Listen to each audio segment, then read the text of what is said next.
Assalamu alaikum wa rahmatullahi wa barakatuhu. A'udhu billahi minash shaitanir rajim. Bismillahir rahmanir rahim. Rabbi shrah li sadri wa yassir li amri wahlul 'uqdatam min lisani yafqahu qawli. Rabbi zidni ilman nafi'a wa amalan mutaqabbalan wa rizqan tayyiba. Alhamdulillah.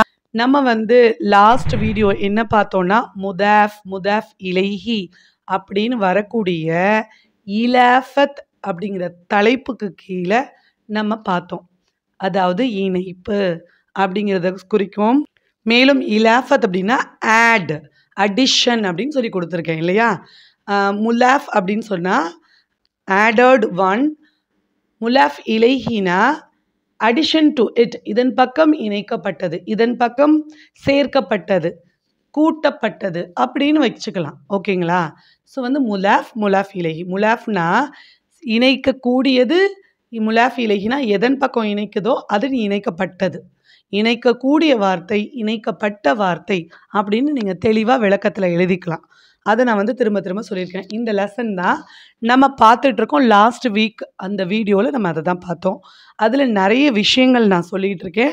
அதை பார்த்துட்டு இதை கண்டினியூஷனாக பார்த்தீங்கன்னா உங்களுக்கு புரியும். லாஸ்ட்டாக நான் என்ன சொல்லிகிட்டு இருக்கேன்னா, ஒரு முலாஃப் எப்படிலாம் இருக்கணும், ஒரு முலாஃப் இலைஹி எப்படிலாம் இருக்கணும் அப்படிங்கிறதெல்லாம் சொல்லிக்கிட்டு இருக்கேன். முலாஃபுக்கு என்ன ஹரக்கத் வரணும், என்ன எழுத்துக்கள் வரக்கூடாது, முலாஃப் இலைஹிக்கு என்ன எழுத்துக்கள் அலோடு, என்ன ஹரக்கத் அதுவும் பெறும் அப்படிங்கிற எல்லாத்தையுமே நான் சொல்லி கொடுத்துட்ருக்கேன். அதன் அடிப்படையில் லாஸ்ட்டாக நான் சொல்லிக்கிட்டு இருக்கும்போது ஒரு முக்கியமான விஷயம் சொன்னேன் இல்லையா. குரானில் நீங்கள் நிறைய இடங்களில் குரான் வேர்சஸ் வச்சும் நம்ம பார்த்துட்டோம்.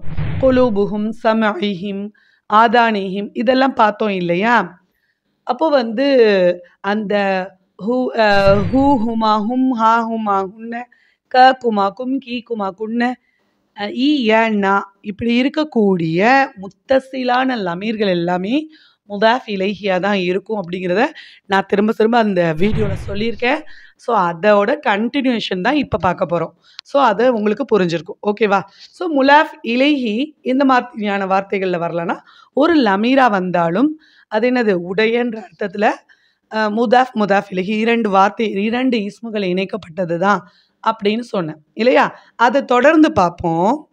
இன்னும் முலாஃப் இலைஹி டைப்ஸ்க்கு நம்ம போல, அதுக்கு முன்னாடியே ஒரு முலாஃப் எப்படி இருக்கணும், முலாஃப் இலைஹி எப்படி இருக்கணும், இதெல்லாம் எக்ஸ்பிளனேஷன் கொடுத்துட்டு அப்புறம் முலாஃப் இலைஹி எத்தனை வகையாக பிரியும், இலாஃபத் எத்தனை வகையாக பிரியும், அது என்னென்ன, ஏன் அப்படி பிரியுதுங்கிறத நம்ம பார்க்க போகிறோம். ஓகேவா இன்ஷா அல்லாஹ் இந்த வீடியோவில். ஓகே. இப்போது நான் என்ன சொன்னேன் லாஸ்ட் வீக்கில், ஒரு முலாஃப் இலைஹி தமீரா இருக்கலாம். கித்தாபுஹுமான்னு நீங்கள் படிச்சிங்க இல்லையா, அது இலாஃபத்து தான் சொன்னேன். அது நம்பர் 1 பாயிண்ட் அப்படி எழுதிக்கோங்க.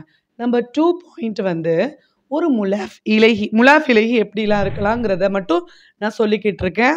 முலாஃப் எப்படிலாம் இருக்கலாம்னு சொல்லியிருக்கேன், இன்னமும் சொல்லுவேன். ஓகேங்களா. ஸோ முலாஃப் இலைஹி அடுத்ததாக ஒரு அலமாக இருக்கலாம். அலம்னா என்னது, மனிதனுடைய பெயராக இருக்கலாம். மனிதர்களுடைய பெயர்கள் எல்லாமே எப்போவுமே என்னது தான், டெஃபினட் தான், மாரிஃபா தான், குறிப்பு பெயர் சொல் தான், பொது பெயர் சொல் கிடையாது. ஸோ ஒரு இலாஃபத்தில் முலாஃப் ஆனது ஒரு மனிதனுடைய பெயராக இருக்கலாம். அப்படி இருக்கும்போது அது ஒரு டெஃபினட், அது ஒரு குறிப்பு இலாஃபத்தாக இருக்கும். அதாவது ஒரு மாரிஃபாவான இலாஃபத்தாக இருக்கும், பொதுவான இலாஃபத்தாக இருக்காது. ஃபார் எக்ஸாம்பிள் கித்தாபு ஜெய்தின், ஜெயித் இருக்கார்ல, அவர் ஒரு மனுஷர் இல்லையா, அவரோட பேர். ஸோ இது ஒரு குறிப்பிட்ட ப்ராப்பர் நவுன் இல்லையா, டெஃபினட் நவுன் இல்லையா. ஸோ அதனால் ப்ராப்பர் நவுன் அப்படிங்கிறதுனால இந்த இலாஃபத்தானது ஒரு டெஃபினட்டான இலாஃபத். ஓகேவா, உங்களுக்கு புரியும்னு நினைக்கிறேன். ஸோ முலாஃப் இலைஹி ஒரு மனிதனுடைய பேராக இருக்கலாம். அல்லது அடுத்த கேட்டகரி ஒரு காமன் நவுனாக இருக்குன்னு வச்சுக்கோங்க, ஒரு பொதுவான வார்த்தையாக இருக்குது. மஸ்ஜித் பொதுவான வார்த்தை, எத்தனையோ மஸ்ஜிதுகள் உலகத்தில் இருக்கு இல்லையா. இப்போ இந்த மஸ்ஜிதுக்கு முலாஃப் இலைஹியா மஸ்ஜித் வரும்போது அதில் ஒரு அலிஃப்ல நம்ம போட்டுட்டோன்னா அது மாரிஃபாவாக மாறிடும். ஸோ காமனாக இருக்கக்கூடிய வேர்டுக்கு ஒரு அலிஃப்ல நம்ம போட்டு அதை மாரிஃபாவாக ஆக்கிக்கோங்க. இப்போ பாருங்கள், இமாமுல் மஸ்ஜிதி இமாம் முதாஃப், மஸ்ஜிதி முதாஃப் இலைஹி. இப்படி வச்சுக்கோங்களேன். பள்ளி வாசலினுடைய இமாம். ஓகேங்களா? அப்போ பள்ளி வாசலினுடைய இமாம் அப்படின்னு சொல்லும்போது இந்த பள்ளி வாசலுக்கு அலிஃப்லாம் போட்டுட்டதுனால நம்ம ஒரு பொதுவான வார்த்தையை ஒரு இன்டெஃபினட்டான ஒரு காமன் நவுனை ப்ராப்பர் நவுனை ஆக்கிறதுக்கு இந்த த அப்படின்னு பொருள் தரக்கூடிய அலிஃப்லாமை இணைச்சிருக்கோம். அதனால இந்த டோட்டல் இலாஃபத்துமே டெஃபினட் ஆனது. ஒரு குறிப்பு இலாஃபத்து தான், மாரிஃபாவான இலாஃபத்து தான். ஸோ ஒரு இலாஃபத்தில் முலாஃப் இலைஹியானது அலிஃப்லாம் பெற்ற மாரிஃபாவாக வரலாம் அப்படின்னு சொல்லி இந்த உதாரணத்தை நீங்கள் எழுதிக்கோங்க. இமாமுல் மஸ்ஜிதி. அடுத்தது பாருங்க. ஃபர்ஸ்ட் பாயிண்ட் என்ன? கிதாபுஹு. செகண்ட் பாயிண்ட் கிதாபு ஜெய்தீன். Third point இமாமுல் மஸ்ஜிதி. அதை எழுதிக்கோங்க. ஃபோர்த் பாயிண்ட் பாருங்க. நீங்கள் இந்த மாதிரி வருமா அப்படின்னு நம்ம நினைக்கிற அளவுக்கு இப்படி ஒரு எக்ஸாம்பிள் இருக்கும். எப்படி ஒரு லமீர், நான் என்ன சொல்லியிருக்கேன், ப்ராப்பர் நான், அதாவது மாரிஃபாவான இஸ்முகள் நக்கீராவான இஸ்முகள்னு உங்களுக்கு நான் என்ன செய்யலை, இன்னும் அது ஒரு தனி சாப்டர்ஸ், அதை பற்றி நான் உங்களுக்கு நடத்தலை. இருந்தாலும் இப்போ ஒரு முக்கியமான விஷயம் சொல்கிறேன். மப்னியான இஸ்முகள் மூன்றுமே ஒரு மாரிஃபாவான இஸ்முகள் தான். என்னென்னா ஹுவ ஹுமா ஹும்னு நீங்கள் அமீர் படிக்கிறீங்களா, அதெல்லாம் மப்னியான இஸ்மு, மாறாது. இட் கேனாட் கெட் எனி ஹரக்கத். இட் ஹேவிங் அ சிங்கிள் ஹரக்கத், டெஃபினட் ஹரக்கத். ஹூனா ஹூ தான் இல்லையா, ஹூ ஹா ஹி அப்படிலாம் மாறாது இல்லையா. அப்போது ஹாதானா ஹாது ஹாதி ஹாத அப்படிலாம் மாறாது. அப்போது ஹாதா அதுவும் மப்னியான இஸ்மு தான், அதுவும் டெஃபினட்டான இஸ்மு. ஸோ லமீர்கள் எப்படி டெஃபினட்டான இஸ்மோ அதுபோல் இஸ்முல் இஷாரான்னு சொல்லுவாங்க. ஹாதா, திஸ், தட்டு, அப்படி ஹாவுலாயி, உலாய்க்க, இப்படி போன்ற வார்த்தைகள் குரானில் பார்த்துருப்பீங்க. இது எல்லாமே என்னது, டெஃபினட்டான இஸ்மு. இது தனி சாப்டராக நான் நடத்துவேன். இப்போ சிம்பிளாக இதை மட்டும் சொல்கிறேன், புரிஞ்சுக்கோங்க. என்னென்னா இது மப்னியான இஸ்முகள், லமீர்களும் மப்னியான இஸ்மு, இஸ்முல் இஷாராவும் மப்னியான இஸ்மு. இது ஆல்சோ இதெல்லாம் மாரிஃபாவானது. இதெல்லாம் ஒரு குறிப்பிட்ட டெஃபினட்டான நவுன்ஸ், குறிப்பு பெயர் சொல் அப்படின்னு சொல்கிறது. ஓகேங்களா? இதுக்கு தமிழில் ரொம்ப ப்ராப்பராக சொல்ல முடியாது. பொதுவான பெயர் சொல், குறிப்பு பெயர் சொல், அப்படி தான் நமக்கு இது சொல்ல முடியும். அதனால தான் குறிப்பு பெயர் சொல் நான் அடிக்கடி இந்த மாரிஃபாவை உங்களுக்கு சொல்கிறேன். அதனால் நீங்கள் கன்ஃபியூஷன் ஆகாமல் இதை எடுத்துக்கணும். அதுக்கப்புறம் அல்லதீன, அல்லதி, அல்லத்தி, அல்லதானி, அல்லாயி, அல்லாத்தி, அல்லத்தானி, இந்த மாதிரி வார்த்தைகள் நீங்கள் குரானில் பார்த்துருப்பீங்க இல்லையா. இதை மௌசூல்னு சொல்லுவாங்க. இதுவும் மப்னியான இஸ்மு தான், இதுவும் டெஃபினட்டான இஸ்மு தான். ஸோ இது மூணையும் எடுத்துக்கோங்க. லமீர், இஸ்முல் இஷாரா, மௌசூல், இதெல்லாம் டெஃபினட்டான இஸ்மு. இந்த மூணுமே எப்படி லமீர் உங்களுக்கு முலாஃப் இலைஹியா வந்துச்சோ அதே போல் இஸ்முல் இஷாராவும் முலாஃப் இலைஹியா வரும், இந்த அல்லதியும் முலாஃப் இலைஹியா வரும். அப்படி வரும்போது உங்களுக்கு ஒரு டைரக்ட் மீனிங்கை அது கொடுக்க ட்ரை பண்ணும், அதுக்கு வைக்க முடியும். பட் இந்த அளவுக்கு இப்படி வருமா முலாஃப் இலைஹின்றதை யாரும் மேக்ஸிமம் என்ன செஞ்சதில்லை, ப்ரொஜெக்ட் பண்ணதில்லை ஸ்டூடெண்ட்ஸ்க்கு முன்னாடி. ஆனால் இப்படியும் முலாஃப் இலைஹி இருக்குங்கிறத நான் உங்களுக்கு தரேன், நீங்கள் எடுத்துக்கோங்க. எக்ஸாம்பிள் பாருங்கள். நீங்கள் இஸ்முல் இஷாரா படிக்கலைன்னா இது உங்களுக்கு இதில் என்ன நான் கொடுக்குறேனோ அதை மட்டும் எடுத்துக்கிட்டால் போதும். இஸ்முல் இஷாரா சாப்டர் நடத்தும்போது இதை நான் கனெக்ட் பண்ணி உங்களுக்கு அதுக்கும் இதுக்கும் என்ன டிஃப்ரெண்ட் அப்படிங்கிறதையும் நான் சொல்லித்தருவேன். ஸோ இப்போதைக்கு நீங்கள் இந்த எக்ஸாம்பிள் எடுங்க. கித்தாபு ஹாதா, கித்தாபுஹு எப்படி கொடுத்துருக்கோம் லமீல, அவனுடைய புத்தகம். அதுபோல் கித்தாபு ஹாதா, இவனுடைய புத்தகம். ஓகேங்களா? பொருள் எப்படி வருது, இவனுடைய புத்தகம். கித்தாபு ஹாதா, கித்தாபு முதாஃப், ஹாதா முலாஃப் இலைஹி. நீங்கள் ஒரு விஷயம் கேட்கலாம், நல்லா கேட்டுக்கோங்க. முலாஃப் இலைஹிக்கு கஸ்ரு தான் போடணும்னு சொல்லியிருக்கேன். ஜருடைய அடையாளம் கஸ்ரா வரும்னு சொல்லியிருக்கேன். இதே அரபு அல்லாத பெயர்களாக வந்துச்சுன்னா, யூசுஃப், உஸ்மான், இப்ராஹிம், இஸ்மாயில், இந்த மாதிரி வார்த்தைகள் வந்துச்சுன்னா அதுக்கு கெஸ்ரா பெறாது. ஸோ அந்த இடத்துல கெஸ்ராவுடைய இடத்துல ஃபத்தஹா தான் பெறும். அது முலாஃப் இலைஹியா இருந்தாலும், எக்ஸாம்பிள் பார்த்துடலாம். யூசுஃபுடைய புக்குன்னு வச்சுக்கோங்களேன், கித்தாபு யூசுஃபின்னு போடக்கூடாது, யூசுஃபா தான் போடணும். அதையும் பார்த்துக்கோங்க. கித்தாபு யூசுஃபா, ஏன் ஃபேன்னு போட்டிருக்கோம், கெஸ்ரா தானே போடணும் முலாஃப் இலைஹிக்கு. இது அரபு அல்லாத வார்த்தை. எங்கெல்லாம் அரபி அல்லாத பெயர்கள் வருதோ அந்த அரபி அல்லாத பெயர்களும் எங்கெல்லாம் பெண்பால் பெயர்கள் வருதோ, ஆயிஷா, ஃபாத்திமா, ஜைனப், மரியம், இந்த மாதிரி பெண்பாலுடைய பெயர்கள் வருதோ அவை யாவும் கெஸ்ரா பெறாது. இதுக்கு தனி சாப்டரே இருக்கு. அது நான் நடத்தும்போது புரியும். இப்போதைக்கு நீங்க இது ஏன் இங்க சொல்றேன்னா, முலாஃப் இலைஹியா இந்த வார்த்தைகள் வந்துச்சுன்னா அதுக்கு கசர் வரக்கூடாது. அதுக்கு கசர் அப்ப போடாம என்ன போடணும் அப்படின்னு ஒரு கேள்வி வரும்ல. அப்ப ஃபத்ஹா போடுங்க. உமர், உமரும் உமரா தான் வரும். உமரி போடக்கூடாது. ஓகேங்களா? ஸோ கித்தாபு ஆயிஷத்த, கித்தாபு யூசுஃப, கித்தாபு இஸ்மாயில, கித்தாபு உஸ்மான, கித்தாபு உமர, இப்படிதான் நீங்க வந்து போட முடியும். இதையும் சொல்லிக்கிறேன். ஜெயிதுங்கிறது முன்சரிஃபான இஸ்முன்னு சொல்லுவாங்க. அதனால அது எல்லா ஹரக்கத்துகளையும் இட் கேன் டேக். பட் கைரு முன்சரிஃப்னு சொல்லுவாங்க. It can never take all types of ஹரக்கத். அது வந்து எல்லா வித ஹரக்கத்தையும் எடுத்துக்காது. எஸ்பெஷலி கெசரையும் எடுத்துக்காது, அலிஃப்லாமையும் எடுத்துக்காது. ஸோ அதனால நம்ம கெசர் போட வேண்டிய இடத்துல ஃபத்தஹா போடுவோம். ஸோ அதனால இது முலாஃப் இலைஹி இல்லைன்னு நீங்கள் நினச்சிடக்கூடாது. அங்கே ஃபத்தஹாவா இருந்தாலும் ஆல்தோ அது முலாஃப் இலைஹி தான் அப்படிங்கிறத புரிஞ்சுக்கோங்க. அப்புறம் லமீர் எப்படி மபினியான இஸ்மு ஹூ, ஹா, ஹீன்னு மாறாதோ அதுபோல் ஹாதா, ஹாது, ஹாதின்னு மாறாது. ஸோ கித்தாபு ஹாதாவும் ஹாதா தான் அங்கேயும் கசர் பார்க்க முடியாது உங்களால். ஓகேவா? அதனால கித்தாபு ஹாதா மேலே போட்டிருக்கேன். அதுவும் உங்களுக்கு புரிஞ்சுக்கோங்க. ஸோ லமீர், இஸ்முல் இஷாரா, மௌசூல் இது மூணுமே மபினி தான். இது மூணுலையுமே நீங்கள் கஸ்ரா பார்க்க முடியாது. இது மபினியான இஸ்முக்கள்.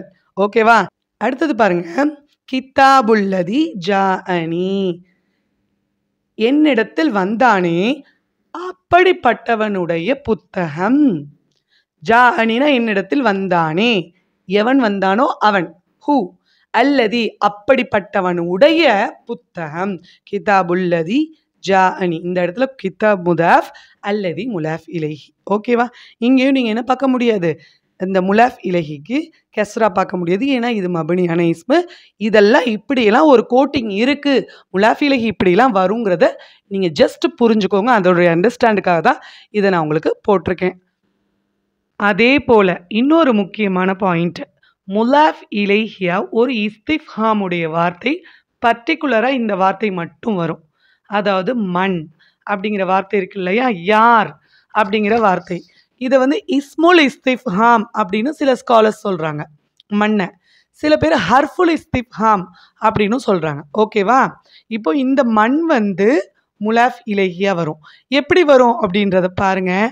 கலமுன் அப்படின்னு ஒரு பேனா அப்படின்னு வச்சுக்கோங்க.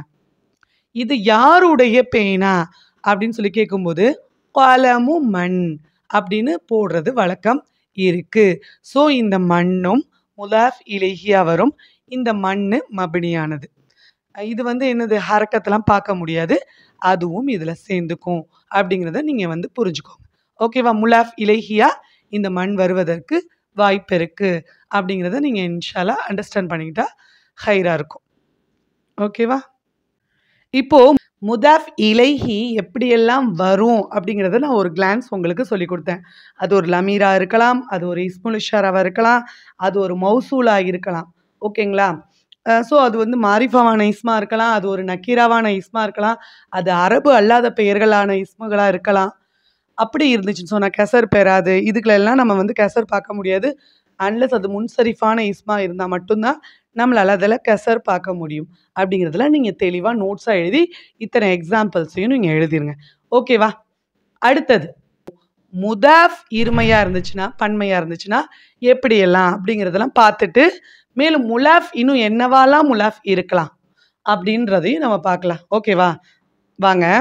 அதாவது ஒரு முதாஃப் இலைஹி இருமையாக இருந்துச்சுன்னா, 2 மாணவர்களுடைய 2 புத்தகம் இப்படி வச்சுக்கலாம். 2 மாணவர்களுடைய 2 புத்தகம், ஒரு மாணவனுடைய 2 புத்தகம், பல மாணவர்களுடைய பல புத்தகம், இப்படிலாம் வச்சுக்கோங்க. இதில் என்ன முக்கியமாக நம்ம பார்க்கணுன்னா, பன்மை வந்து வாவ்னூன் கூட்டப்பட்ட பன்மையாக இருக்கணுன்றதை நம்ம எடுத்துக்கணும். இப்போது நான் சொன்னதெல்லாம் வந்து ஃபஸ்ட்டு நம்ம ஒரு சென்டென்ஸ் மாதிரி பார்த்துடலாம். ஒரு மாணவனுடைய ஒரு புத்தகமாக இருக்கட்டும், அதையும் எடுத்துக்கோங்க. 2 மாணவனுடைய 2 புத்தகமாக இருக்கட்டும், ஒரு மாணவனுடைய 2 புத்தகமாக இருக்கட்டும், பல மாணவனுடைய பல புத்தகம்ன்றது இருக்கட்டும். அதில் வந்து பெருசாக இந்த இருமைக்கு என்ன சட்டம் பன்மைக்கு என்ன சட்டம்ன்றது பார்க்க முடியாது. ஏன் அப்படின்னா எக்ஸாம்பிள் பாருங்கள். அதாவது நான் கொடுக்கக்கூடிய ஒவ்வொரு எக்ஸாம்பிளையும் பாருங்கள். இதிலே வந்து ஒரு முலாஃப் இலைஹி, முலாஃப் இருமையாக வந்தால் எப்படி இருக்கும், முலாஃப் இலைஹி இருமையாக வந்தால் எப்படி இருக்கும், முலாஃப் பன்மையாக வந்தால் எப்படி இருக்கும், முலாஃப் இலைஹி பன்மையாக எப்படி வந்தால் எப்படி இருக்கும், முலாஃப் இலைஹியும் ஒருமையாக வந்தாலும் எப்படி இருக்கும் அப்படிங்கிற எல்லாத்தையும் உள்ளடக்குன எக்ஸாம்பிளாக நான் கொடுத்துருக்கேன் பாருங்கள். நம்பர் 1 நமக்கு பிரச்சனையே கிடையாது. நம்பர் 1 பாருங்கள். கிதாபு த்வாலிபின், ஒரு மாணவனுடைய ஒரு புத்தகம். இதில் நமக்கு பிரச்சனை இல்லை. ஃபஸ்ட்டு முலாஃபுக்கு பாருங்கள், அலிஃப்லாம் இல்லை, தன்மீன் கிடையாது, கித்தாபுன்னு தொம்மா பெற்றிருக்கு. த்வாலிபின்னு கெசர் கொடுத்துட்டோம். இது பொதுப்படையானது தான், காமனாக தான் கொடுக்குறோம், மாரிஃபாவாக கொடுக்கல. அதனால அலிஃப்லாம் போடல, ஜென்ரலாக கொடுத்துருக்கேன். அப்போ ஒரு மாணவனுடைய ஒரு புத்தகம் இருக்கு இல்லையா. அடுத்தது பாருங்க, 2 புத்தகங்களுக்கு என்ன அரபியில் கித்தாபானி. ஓகேவா. 2 மாணவர்களுக்கு எப்படி சொல்லணும், த்வாலிபானி. ஸோ கித்தாபானி த்வாலிபானி அப்படின்னு போடக்கூடாது. 2 இலாஃபத்துகளை இணைக்கும் போது முலாஃப் வந்து இருமையாக இருந்தால், நல்லா எழுதிக்கோங்க, 2 இஸ்முகள் இணைக்கப்படும் போது முலாஃபானது இருமையாக இருந்தாலும் பன்மையாக இருந்தாலும் அவற்றில் நூன் போக்கப்படும். பன்மைக்கு நூன் இருக்கலாம், இல்லாமலும் பன்மை இருக்கு. ஆனால் இருமை கம்பல்சரி நூன் இருக்கும். இங்கே இருமையானது கித்தாபானி அப்படின்னு இருக்கக்கூடிய அந்த நூனை வந்து போக்கிட்டு தான் நீங்கள் வந்து முலாஃபா அதை போட முடியும். அப்போ எப்படி எழுதணும், கித்தாபா த்வாலிபானி. ஆனால் முலாஃப் இலைஹிக்கு நூனை போக்க வேண்டிய அவசியம் இல்லை. 2 மாணவர்களுடைய 2 புத்தகங்கள். ஸோ கித்தாபா த்வாலிபானி. ஸோ முலாஃப் எப்படி இருக்கணும், முலாஃப் இலைஹி எப்படி இருக்கணும், இருமையாக இருந்தால். அப்படிங்கிறது உங்களுக்கு புரிஞ்சிருச்சு. ஓகேவா. அடுத்தது பாருங்க, கித்தாபுடைய பன்மை குத்துபு. இங்கே வாவ் நூன் இல்லை, வாவ் நூன் கூட்டப்பட்ட பன்மையும் இருக்கு, அல்லது தக்சீர் பன்மைன்னு சொல்லுவாங்க. இதெல்லாம் வந்து புரோக்கன் ப்ளூரல்ஸ்ன்னு சொல்லுவாங்க. அது இன்ஷால்லா நீங்கள் ஃப்யூச்சரில் படிப்பீங்க. ஸோ இந்த இடத்துல குத்துப் அப்படிங்கிறது புரோக்கன் ப்ளூரல், அது ப்ளூரல் தான், உடைக்கப்பட்ட பன்மை, ஜம்பிள்டடுன்னு சொல்லுவாங்க. ஸோ குத்துபு அங்கேயும் தன்மீன், குத்துபுன்னு தானே பல புத்தகங்கள். இங்கே முலாஃபா இருக்கும் பட்சத்தில் அதுக்கு தன்மீன் போட மாட்டோம், குத்துபு அலிஃப்லாமும் போட மாட்டோம். ஸோ குத்துபு துல்லாபின், துவாலிபுடைய பன்மை துல்லாபு. ஓகேங்களா. இதுவும் தக்சீரான புரோக்கன் ப்ளூரல் தான், தக்சீரான பன்மை தான், உடைக்கப்பட்டு இருக்கு. ஸோ இது ரெண்டுலையுமே நீங்கள் என்ன பார்க்க முடியல, வாவுனூன் பார்க்க முடியல. முலாஃப்லேயும் வாவுனூன் கூட்டப்பட்ட பன்மை இல்லை, முலாஃபிலேயும் வாவுனூன் கூட்டப்பட்ட பன்மை இல்லை. இது ரெண்டுமே தக்சீரான பன்மை. ஸோ வந்து நமக்கு ஜென்ரலாக நம்ம சிங்குலரை எப்படி அமைச்சோமோ அதே போல் தான், கிதாபு த்வாலிபின்னை எப்படி அமைச்சோமோ அதே போல் இதை குத்துபு துல்லாபின் அப்படின்னு போட்டுருங்க. பல மாணவர்களுடைய பல புத்தகங்கள். ஓகேவா. அடுத்த எக்ஸாம்பிள் பாருங்களேன். பல மாணவர்களில் வந்து நான் தாலிபை விட்டுட்டு தாரிஸ் எடுத்திருக்கேன். தாரிஸும் என்னது தான், மாணவர்கள் தான், தாலிபும் மாணவர்கள் தான். ஆனால் இந்த தாரிஸ் வாவுனூன் கூட்டப்பட்ட பன்மை, அதனால் அந்த வேர்டை எடுத்துகிட்டு வந்திருக்கேன். ஒரு பல்கலைக்கழகத்தினுடைய, அதாவது ஒரு குறிப்பிட்ட பல்கலைக்கழகத்தினுடைய பல மாணவர்கள் அப்படின்னு எடுத்துகிட்டு வந்திருக்கேன். தாரிசூன அப்படிங்கிறது பன்மை, தாரிசுடைய பன்மை தாரிசூன. அல் ஜாமிஅத்து பல்கலைக்கழகம், த யூனிவர்சிட்டி. ஓகேங்களா. அல் ஜாமிஅத்து இது ரெண்டையும் இணைப்போம். தாரிசூன அப்படின்னு போட்டு அந்த நூனை எடுத்துட்டு அல் ஜாமிஅத்தி, ஜாமியாக்கு என்ன பண்ணணும், கசர் போட்டுறணும். ஏன்னா முலாஃப் இலைஹி அலிஃப்லாம் போடலாம், கசரும் போடலாம். அதனால் ஜாமியாக்கு அலிஃப்லாமும் போட்டு காமிச்சிருக்கேன், கசராவும் போட்டு காமிச்சிருக்கேன். ஸோ இங்கே என்ன போயிடுச்சு, நூன் விழுந்துருச்சு. தாரிசூன போயிட்டு தாரிசுல் ஜாமியாத்தி,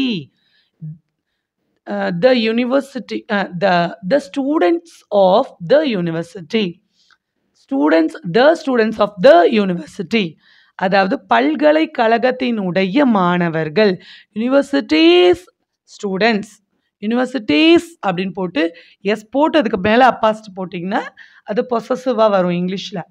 அப்போ யூனிவர்சிட்டி ஸ்டூடெண்ட்ஸ் அப்படின்னு சொல்லிட்டு உங்களுக்கு மீனிங் கிடைச்சிரும். பல்கலைக்கழகத்தினுடைய மாணவர்கள். இங்கே என்ன இருக்கு? முலாஃப் பன்மையாக இருக்கு, அதனால நூன் போக்கப்பட்டிருக்கு. ஓகேவா? அடுத்தது பாருங்க. அடுத்தது வந்து முலாஃப் இலைகீழ வாவ் நூன் கூட்டப்பட்ட பன்மை வச்சிருக்கேன் பாருங்க.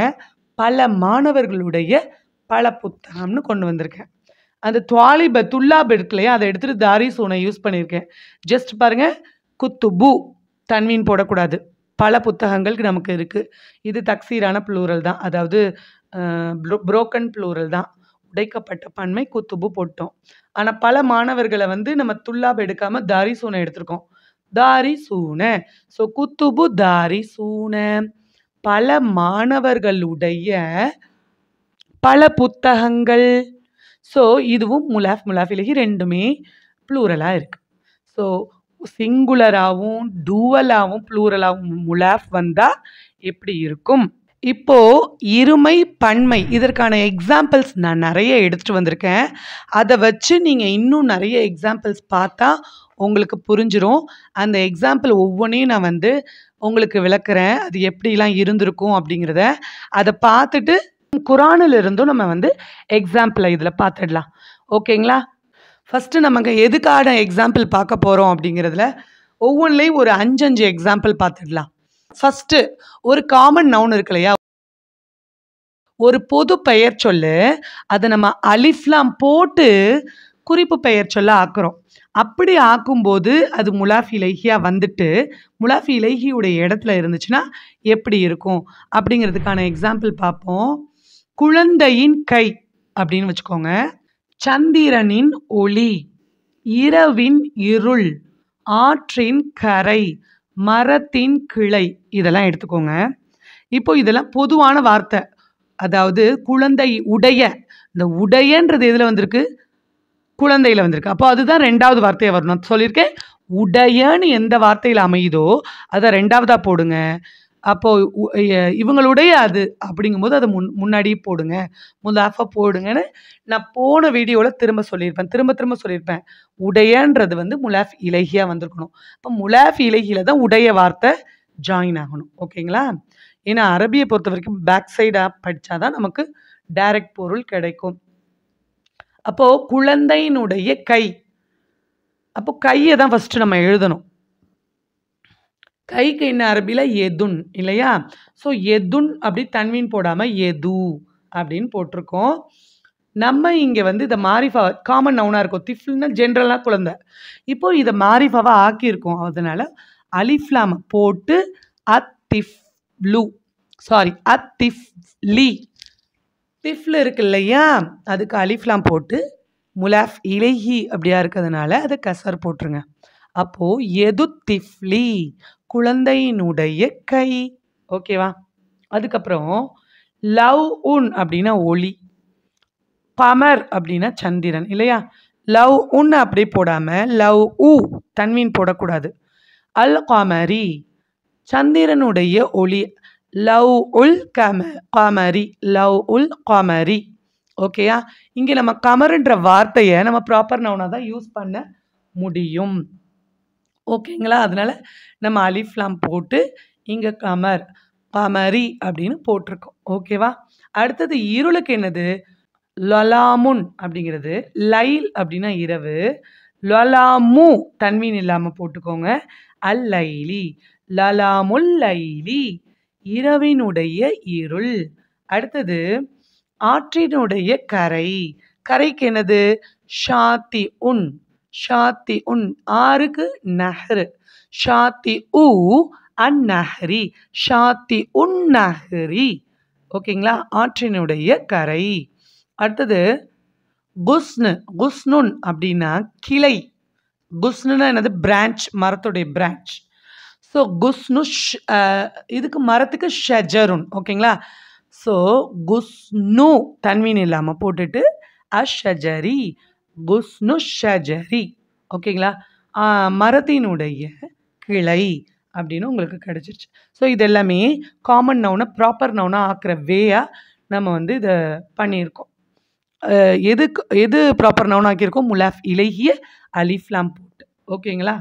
ஓகே, உங்களுக்கு புரிஞ்சிருக்கும்னு நினைக்கிறேன். இப்போ இருமைக்கான எக்ஸாம்பிள் தரேன் பாருங்களேன். நம்ம தமிழ்ல எடுத்துக்கோங்க. மானின் இரு கண்கள். மானுடைய இரு கண்கள். ஓகேங்களா? அதுக்கு பாருங்க. ஐனானி அப்படின்னா கண்கள். ஐனானினா என்னது? கண்கள். லபியுன் அப்படின்னா மான். ஓகேங்களா? அப்போ அந்த ஐனானி எழுதிக்கோங்க. லபியுன் எழுதிக்கோங்க. நூன போக்கிடுங்க. ஐனா 2 கண்கள். லபு இன். லபு இன். மானுக்கு கெசர் போட்டுருங்க. லபு இன். யாக்கு கெசர் போட்டுருங்க. ஓகேயா? ஸோ ஒரு மானினுடைய 2 கண்கள். ஐனா லபியின் அப்படின்னா 2 கண்களை குறிக்கும். ஓகேவா? ஸோ இருமைக்கு நூன் போக்கப்பட்டுடுச்சு. அதுக்கப்புறம் பறவையினுடைய 2 இறக்கைகள் அப்படின்னு எடுத்துக்கோங்களேன். ஜனாஹானி. ஜனாஹுன் அப்படின்னா ரெக்கை இல்லையா? ஜனாஹானினா 2 ரெக்கைகள். அத்வைர் பறவை. துவைருன்னா பறவை. அத்வைர் அதை போட்டுக்கோங்க. ஜனாஹானில உள்ள நூனை போக்கிட்டு ஜனாஹா அத்வைரி முலாஃபிலிஹிக்கு கசர் போடணும். ஸோ துவைரி அத்வைரி ஜனாஹா துவைரி. பறவையினுடைய 2 இறக்கைகள், ரெக்கைகள். ரைட்? புரியும். அடுத்தது ஆற்றினுடைய 2 கரைகள். அதை எடுத்துக்குவோம். நம்ம என்ன சொன்னா? ஷாத்தி உன்னா கரை இல்லையா? ஷாத்தி ஆனி 2 கரைகள். நகருனா ஒரு ஆறு இல்லையா? ஸோ ஷாத்தி ஆனியில் உள்ள நூனை போக்கிட்டு ஷாத்தி ஆ அலிஃப்லாம் போட்டு நகருக்கு போட்டு அந்நகரி கசர் போட்டுருங்க. ஷாத்தி ஆன் நகரி. ஆற்றினுடைய 2 கரைகள். அடுத்தது பாருங்களேன். சைக்கிளுடைய மிதிவண்டியினுடைய 2 சக்கரங்கள். தர்ராஜாத்னா பைக்குக்கும் சொல்லலாம், சைக்கிளுக்கும் சொல்லலாம். ஸோ தர்ராஜத்துன் அப்படிங்கிறது. அஜலத்துன் அப்படின்னா வீல். அஜலத்துன்னா வீலு. அஜலத்தானி அப்படின்னா 2 சக்கரங்கள். 2 வீல்ஸ். ஓகேங்களா?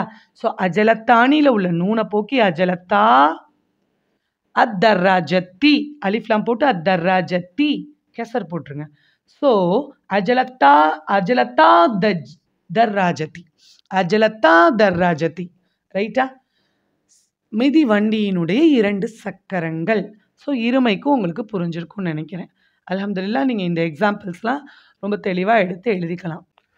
அடுத்தது பன்மைக்கான எக்ஸாம்பிள்ஸ் நான் கொடுக்குறேன். அதை எடுத்துக்கோங்க. பன்மைக்கான எக்ஸாம்பிள்ஸ் பாருங்க. கப்பலினுடைய பயணிகள். ராக்கிபுன்ன பயணி, ராக்கிபூன பயணிகள்.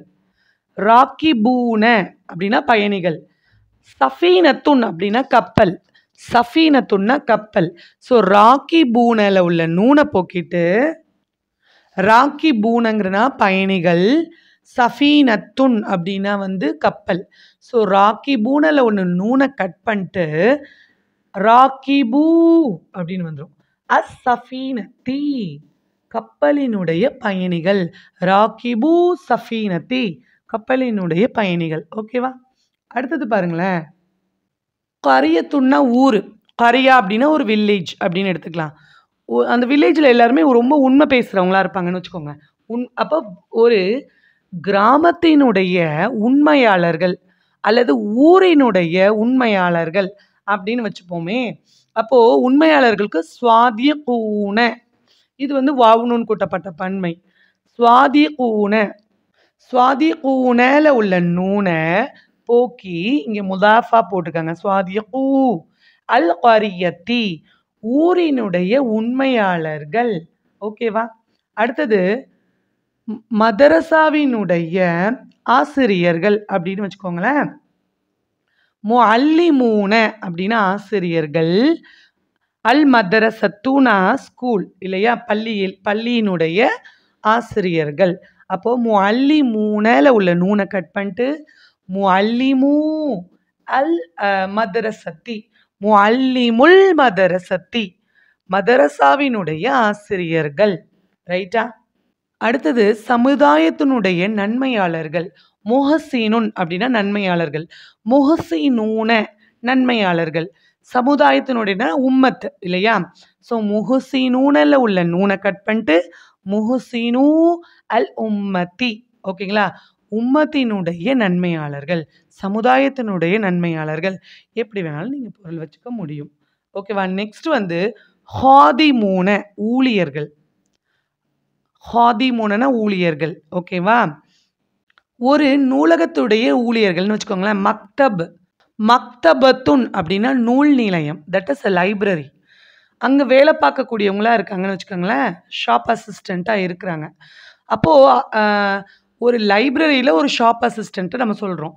அப்போ நூலகத்தினுடைய ஊழியர்கள் அப்படின்னு சொல்றோம்னு வச்சுக்கோங்களேன். ஹாதிமூன அப்புறம் வந்து மக்தபத்துன் இல்லையா? ஸோ ஹாதிமூனல உள்ள நூன போக்கி ஹாதிமூ அல் மக்தபத்தி நூல் நிலையத்தினுடைய நூலகத்தினுடைய ஊழியர்கள், பல ஊழியர்கள். இது எல்லாமே பன்மை தான். ஸோ உங்களுக்கு எல்லாமே புரிஞ்சிருக்கும்னு நினைக்கிறேன். ஒரு முதாஃப் பன்மையா வந்துச்சுன்னா எப்படி இருக்கும்? ஒரு முதாஃப் இருமையா வந்துச்சுன்னா எப்படி இருக்கும்? அதனுடைய நூன்கள் போக்கப்பட்டு நம்ம இணைக்கணும் அப்படிங்கிற ஒரு முக்கியமான விஷயத்த நீங்க இந்த வீடியோல புரிஞ்சிருப்பீங்க. அதுபோல முலாஃப் இலைஹி எப்படிலாம் வரலாம்? ஒரு மபினியான இஸ்மா ஹாதாவா வந்தா எப்படி இருக்கும்? அல்லதி வந்தா எப்படி இருக்கும்? லமீரா வந்தா எப்படி இருக்கும்? அப்படிங்கிறதையும் நீங்க இதில தெரிஞ்சுக்கிட்டீங்க. இது சம்மந்தமா ஜஸ்ட் ஒரு குரான் ஆயத்த எடுத்து பார்த்துட்டு, நம்ம இந்த வீடியோவ ஃபினிஷ் பண்ணிக்கலாம். அதாவது குரான்லேருந்து நம்ம இப்ப எக்ஸாம்பிள் பார்க்கலாம். அத பாருங்க. சூரா யூசுஃப் எடுத்துக்கோங்க. 84வது வசனம். இருமைக்கான எக்ஸாம்பிள் பாருங்க. அதில வருது பாருங்களேன். யா அஸஃபா அலா யூசுஃப. யூசுஃப் நபிய பத்தி அவங்க ரொம்ப துக்கப்பட்டு, வியாக்குலப்பட்டு, ரொம்ப யா அஸஃபா அப்படின்னு சொன்னா ரொம்ப கவலைப்பட்டு சொல்லக்கூடிய வார்த்தை. ஓ அபியலு ஐனாகும் அவங்க 2 கண்களும் வெளுத்து போச்சு. யாக்கூப் நபிய பத்தி அல்லாஹ் சொல்லும்போது, அவங்க யூசுப் நபிய பத்தி கவலைப்பட்டு மீனல் ஹுஸ்னு கவலையில இல்ல, ரொம்ப பெரிய துக்கத்தினால ஐநாஹு ஐநானி ஆக்சுவலி இங்க ஐநானி ஹூ இந்த ஹூ முதாஃப் இலைஹி ஐநானி முலாஃப். அந்த ஐநானியில உள்ள நூன் போக்கப்பட்டிருக்கு. 2 கண்களும் வெண்மை நிறம் அடைந்து வெளுத்து போயிருந்துச்சு. கலீம் ஃபஹுவ கலீம் ஆயத்து ஃபுல்லா சொல்றேன். யா அஸஃபா அலா யூசுஃப வபியல்லத் ஐனாஹு மினல் ஹுஸ்ன் ஃபஹுவ கலீம். அதாவது துக்கத்தை அவங்க அடக்கிக்கிட்டாங்களாம். அந்த அளவுக்கு ஏற்படக்கூடிய யூசுஃப் நபியை நினைச்சு அழுது அவங்களுடைய 2 கண்களும் வெளுத்து போச்சு கவலையினால. அந்த துக்கத்தை அவங்க விழுங்கிக்கிட்டாங்க அப்படின்னு சொல்லி அல்லாஹ் சொல்லும்போது, அந்த இடத்துல ஐநாஹு அப்படின்னு வரக்கூடியது வந்து இலாஃபத்து. ஐனா முலாஃபு இருமையா இருக்கு. ஐநானின்னு இருந்திருக்கணும். நூன் போக்கப்பட்டிருக்கு. ஹூ வந்து முலாஃப் இலைஹி. இந்த ஹூ வந்து யாக்கூப் நபியை குறித்து வரக்கூடியது. உங்களுக்கு வந்து இருமைக்கான எக்ஸாம்பிள் வந்து குரான்லேருந்து இது உங்களுக்கு புரியும்னு நினைக்கிறேன். அல்ஹம்துலில்லாஹ். ஒரு பன்மைக்கான ஒரு எக்ஸாம்பிள் பார்த்துடலாமா? ஒரு முலாஃப் வந்து ஜம்ஆ வந்து அந்த நூன் போக்கப்படுறதுக்கு நம்ம ஏற்கனவே இந்த ஆயத் பார்த்துருக்கோம். அதாவது சூரத்துல் கமர்ல 27வது வசனம் எடுத்து பார்த்தீங்கன்னா, அதில் வந்து நம்ம ஏற்கனவே பார்த்துருக்கோம். இன்னா முர்சிலூன் நாகத்தி பெண் ஒட்டகத்தினுடைய அனுப்புதல். அதாவது நாம் பெண் ஒட்டகத்தை அனுப்பக்கூடியவராக இருக்கின்றோம் நிச்சயமாக நாம் அப்படின்னு வரும்போது, அந்த பெண் ஒட்டகத்தினுடைய அனுப்புதல் அப்படின்னு நீங்க பொருள் புரியணும். இந்த இடத்துல முர்சிலூன அப்படின்னு வந்திருக்கும். ஸோ முர்சிலூன அனுப்பக்கூடியவராக இருந்தோம் அப்படின்னு அல்லாஹ்வை குறிக்கும். நாகத நாகது அப்படிங்கிறது இங்க முலாஃப் இலைஹியா அந்நாகதி. இந்த இடத்துல அந்த நூன் போக்கப்பட்டு முர்சிலூ அந்நாகதி முதாஃப் முதாஃப் இலைஹியா வந்திருக்கு. மேற்கொண்டு இதில் நிறைய சட்டங்கள் இருக்குது. இதில் மீனிங் வந்து உங்களால் எக்ஸாக்டாக பார்க்க முடியாது. குரான்லேருந்து நம்ம எடுத்து காட்டுறதுனால இப்படி தான் உங்களுக்கு இருக்கும். இதை தாண்டியும் வந்து நிறைய புரிதல் வந்து இந்த ஆயத்தில் இருக்கும். ஸோ வந்து அது ஒரு இப்போது இந்த ஜம்மா இருந்துச்சுன்னா அது எப்படிப்பட்ட ஜம்மா இருக்கணும்? அது ஜம் மட்டும் தானா? இன்னும் இஸ்மு மஃபுல்லாம் நீங்கள் கற்றுக்கலாம். அதனுடைய நூன்களும் முலாஃபா இருந்தால் போக்கப்படும் அப்படிங்கிறத நீங்கள் புரிஞ்சுக்கணும். அதெல்லாம் தனித்தனி சட்டம். நீங்கள் இன்னும் படிக்கலை. இஸ்மு ஃபாயில் இஸ்மு மஃபுல்லாம் தனித்தனி சாப்டராக நீங்கள் இன்னும் படிக்கலை. இன்ஷா அல்லாஹ் நெக்ஸ்ட்டு சர்ஃபில் அதை படிச்சுட்டு தான் நீங்கள் வந்து இதை கற்றுக்க முடியும். ஸோ இங்கே நீங்கள் ஜஸ்ட்டு நீங்கள் புரிஞ்சுக்க வேண்டிய ஒரே விஷயம், முர்சிலூனல உள்ள நூன் போக்கப்பட்டு முதாஃபா வந்திருக்கு. நாக்கத்து முதாஃபி இலைஹியா இருக்குது. அவ்வளோதான். இதை மட்டும் நீங்கள் புரிஞ்சுக்கிட்டா போதும். ஸோ ஏன்னா அது வாஸ்ட். ஒரு 10 சட்டத்தை சேர்ந்து படித்தா தான் ஒரு விஷயத்தையும் நம்ம வந்து ஒரு ஆயத்தையே பார்க்க முடியும். அப்படிங்கிற அடிப்படையில் இது மட்டும் உங்களுக்கு போதுமானதாக இருக்கும்னு நான் நினைக்கிறேன். அல்ஹம்துலில்லாஹ். மேலும் இந்த அந்த இன்னா முர்சிலூன் நாகதி அந்த உதாரணம் சொன்னேன் இல்லையா குரான்லேருந்து, இது வந்து நீங்கள் மேலும் இதை வந்து லஃப்லு அப்படின்னு சொல்லுவாங்க. இதை நம்ம தொடர்ந்து முலாஃப் இலைஹியோடைய டைப்ஸ் இலாஃபத்துடைய டைப்ஸ் வந்து பார்க்கும்போது இதை மேற்கொண்டு விளக்குறேன். இப்போதைக்கு ஒரு விஷயம் சொல்கிறேன். இந்த முர்சிலுன் நாகத்தியில் வந்து நம்ம உடையன்ற மீனிங் வைஸாக பார்க்க முடியாது. உடையன்ற மீனிங் எப்படி மற்றதுக்கெல்லாம் அழகாக இதனுடைய அதனுடையன்னு பொருள் வருது இல்லையா, அந்த பொருளை இங்கே பார்க்க முடியாது. ஓகேங்களா? அதுக்கு என்ன ரீசன் நான் வந்து தொடர்ந்து அடுத்த வீடியோவில் நான் சேர்த்து சொல்கிறேன். அந்த டைப்ஸை நடத்தும்போது இதை கம்பேர் பண்ணும்போது தான் உங்களுக்கு புரியும். இப்போதைக்கு இதில் மீனிங் உடையன்றதை பார்க்க முடியாது. அதை மட்டும் நீங்கள் அண்டர்ஸ்டாண்ட் பண்ணிக்கிட்டால் போதும். ஓகேவா? மேலும் முலாஃப் இலைஹி அதாவது இலாஃபத்தை பற்றி இன்னும் நிறைய இருக்குது. அடுத்தடுத்த வீடியோவில் நம்ம பார்க்கலாம். இப்போ இந்த வீடியோவை ஃபினிஷ் பண்ணிக்கலாம், துவா ஒதிக்கலாம். ஓகேவா? வாஹித் தாவானா அல்ஹம்துலில்லாஹி ரப்பில் ஆலமீன். சுப்ஹானக அல்லாஹும்ம வ பிஹம்திக அஷ்ஹது அல்லா இலாஹ இல்லா அன்த அஸ்தக்ஃபிருக வ அத்தூபு இலைக். அஸ்ஸலாமு அலைக்கும் வ ரஹ்மத்துல்லாஹி வ பரகாத்துஹு.